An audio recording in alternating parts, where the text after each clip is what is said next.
So hey everybody, it's Andrew Yon here. I'm in Carleton Place right now with Tammy, the manager at the Lanark County Food Bank, the Hunger Stop. And Tammy is gonna tell us all about what the food bank does, their operations, and their future needs. So Tammy, could you introduce yourself, tell us who you are, and what the food bank does? Sure. So my name is Tammy Parent. I am the manager at the Lanark County Food Bank, the Hunger Stop. I take care of all the operational pieces, client intake, and managing all the volunteers and all the wonderful things that they do here at the food bank. Nice, that's great. And could you tell us a little bit about some of the programs that I found interesting? Especially you have one called the Mountain of Food that you do every year. Yes, so Build a Mountain of Food is our annual food drive. It is our major fundraising food drive. It's held every November, and it's organized by a company called RCL Automotive. There's a bit of a history there where there was other people involved, but at the moment RCL Automotive is the organizing person, and Chris and his team help us raise money and food in November for the food bank. And what we collect during that Build a Mountain of Food Day and throughout the season into Christmas actually helps us restock the shelves for coming into the January, February timeframe. So it's very valuable, and we couldn't function without it. We definitely need a large food drive like that every year. Oh, that's great to hear. And another program I heard you do is a stocking stuffer at Christmas time. Yes, so the Sandy Claus stocking program. So a volunteer in the community, Sandy, and her husband started this program. Geez, I think it's about 17 years old now, I forget the exact number. And they had an idea where they wanted to take care of the adults in the families that come to the food bank. Because most of you know that the adults take care of the kids. They put the kids first, they make sure that the kids are taken care of, and they kind of agree amongst themselves that we won't worry about Christmas gifts for ourselves as adults. We'll just make sure that Santa and the kids have lots of presents. So the program came to be so that we would provide Christmas stockings to the adults in the family who take care of the children instead of themselves. So we basically ask the community to fill stockings with toiletries and treats and maybe gift cards for our clients, and they bring them in all through the season, and we hand them out to every adult in our family. So it's pretty special, and some of the clients tell us it's the only Christmas stocking they've had since they've been an adult, or it's the only gift they're going to get for Christmas. So we always encourage them to make sure they keep it for Christmas morning. Wow. It's a really special program. It feels great. I get to play Santa by giving out these items, so it's a really fun program. The clients absolutely love it. That's amazing. And I've heard from friends who donate to the stocking program, and they get all excited into the Christmas spirit. It's a really good, feel-good program. Oh yeah, and people are shopping 3 weeks in advance and filling the stockings. Yes, and getting into the spirit. It's wonderful. I think it's amazing and important. Yeah, we do too. We love it. And I also heard that you you participate in the Smile Cookie campaign as well. Well, when we get chosen as the charity of choice by Tim Hortons, we are participating in the Smile Cookie campaign. I guess we've done it now for 3 years. Both the spring campaign, which is the traditional Smile Cookie campaign, as well as the one in November, that's the holiday cookie campaign. And I think that's 2 or 3 years old now, and we've been chosen for both of those. So in the spring, we share the proceeds with the Carleton Place and Almont Hospital Foundations. And the Christmas campaign, we share with with Tim's community summer camps. Oh wow, that's amazing. Yeah, it's wonderful. We're really grateful to be selected. And as far as families go, then do you have an idea of how many families you serve every month? So we usually report numbers by individuals. So we serve about 1,800 individuals in a month. Oh wow. And that's probably about 750 families. A little statistic I'll share with you. So about 6 years ago, we were serving 500 individuals versus the 1,800 we're serving now. And when we served those 500 individuals, we were spending $5,000 to feed them. We're now spending $40,000 to feed those 1,800 people. 40,000 a month. 40,000 a month. Oh wow. And that's just, that's our standard grocery bill. So that's not all the expenses that it costs us to run an organization and to have rent and to have the lights on and the heat and that sort of thing. So 40 grand is just what we spend in groceries. So that's our non-perishables, that's our fresh fruits and vegetables, that's our meat, that's our eggs, cheese, yogurt, all of those things that we offer. Wow, and my understanding too is that you don't have any government funding, so Correct. everything is all donation. Correct. Yeah. So contrary to what we've all just heard recently with the government coming forward with some programs, hopefully to help fight food insecurity and to help support food banks along the way. In general, we don't get any government funding, so nothing municipal, nothing provincial, and until recently nothing federal. So all of that money that we have to raise to operate comes from community donations, organizations in the community, and people like you, Andrew, who help us raise money to support our cause. Wow, that's amazing. And I know personally, one of the reasons I started this initiative is because of the rising cost of living. I know more and more families are feeling strained. Even people who work good jobs and have a good income are feeling Definitely. this. They have to choose between rent Right. and groceries a lot of the time. Yes, so peop- one of the misconceptions in the community is that it's just poor people who Yeah. have food insecurity issues, but it's not just poor people and people who don't have jobs anymore. It's double income families, single income families, retirees, people who are on Ontario disability support. They just don't make enough money to be able to cover all their bills and get groceries at the end of the month. Well, I know as a university student, I've had to use the odd service, and sometimes it's just the 1 week. You know, Yeah. you have one rough week, and it's good to know in the back of your head that there's some place you can go if you need to get food. Yeah. Yeah. So we do have people that come in and say, I hope this is just a one-time thing. I got laid off, but I'm coming back to work. I just, am not getting a paycheck for another month. And we always encourage them that sometimes it takes a few more months to get back on your feet after you've been knocked off. And we just remind them and encourage them that we're here to support them. Doesn't matter how much money they're going to be making, as long as they need help at that time, they're welcome to come. Right, and it's our job as a community to make sure that these programs keep functioning Yes. for ourselves and for other people. Yes, and the community has been absolutely amazing. Again, without any government support, we rely on the community, and our communities, the Carleton Place and Almont area communities, have been super fantastic. Excuse me, and they surprise us every month. Where they keep coming up to bat, and we talk about that difficulty with paying for groceries at the grocery store, but the people who are seeing those difficulties may not be struggling, but they are still coming to bat for us.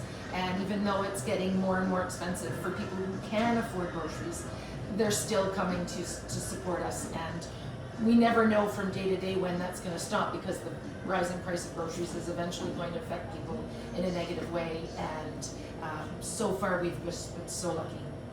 Yeah, it's amazing. And I've heard, I forget the stats now, but I saw on the news that the percentage of people using food bank services has gone up dramatically.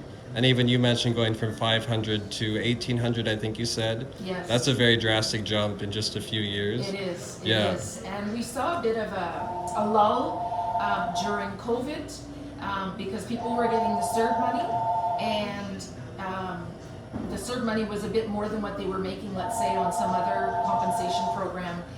So we had a bit of a drop because people were able to go and get their own groceries. And as soon as the CERB money had ended, the increase started to happen for us, and it's just been going up and up continuously. Yeah, that's amazing. And thank you for answering all these questions, but I'd also love to go take a look at what you have. Sure. Yeah, I All would right. love to just walk through it like it's Yeah. my first time shopping here. Sounds good. Yeah. Okay. So I'll give you a little rundown.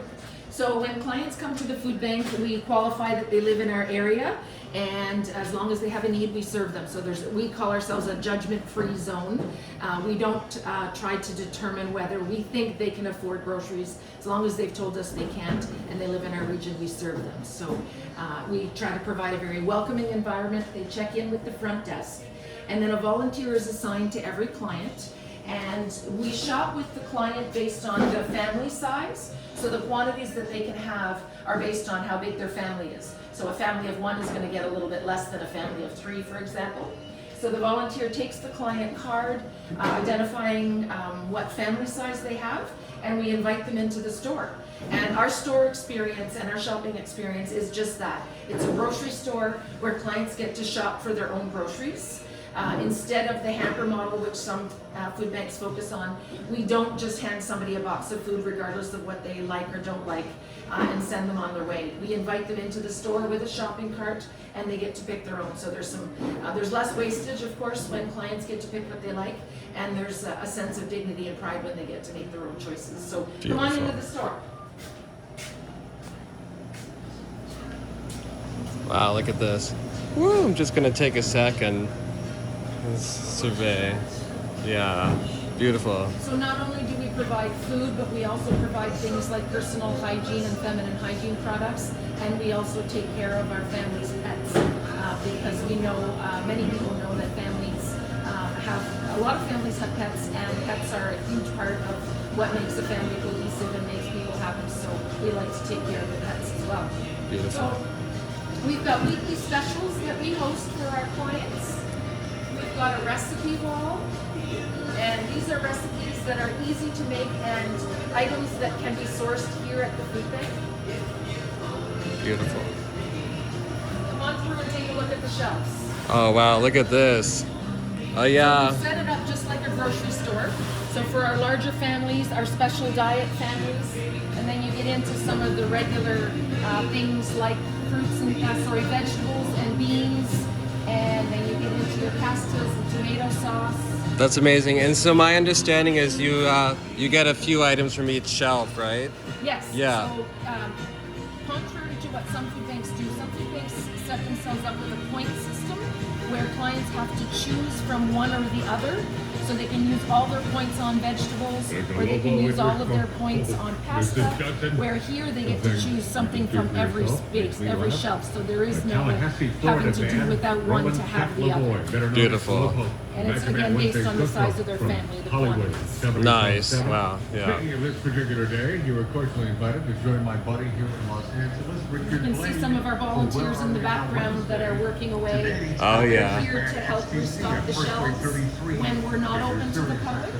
So they're busy behind the scenes doing all of the restocking and getting things date checked and making sure that it's suitable to serve to our clients. How many volunteers do you have? We actually have about 180 volunteers. Oh wow. 40 of those are associated with our garden. We have a 2-acre property in Blakely that we farm from May till at the end of October, and they work 5 days a week. So they prepare the soil, they plant, they pick weeds and remove bugs because it's all organic. Removing the bugs by hand instead of spraying, and of course then they help with harvesting and putting the garden to bed at the end of the season. Amazing. So it's quite an undertaking. So we've got about 40 of that 180 that help there. Oh wow. Out of the 180, we've got shoppers, we've got stockers, we've got date checkers, we've got warehouse people, we've got backroom people who, when we're shopping with clients, there's somebody in the back coming forward and making sure that our shelves are full. So we do have a generous community and we have enough food for everybody. So we always want our shelves full so our clients never feel like they have to give up something to make sure somebody else has something. That's so amazing. we're always trying to make sure that our shelves are fully stocked all through the day when the clients are here. Just like you would do at a grocery store.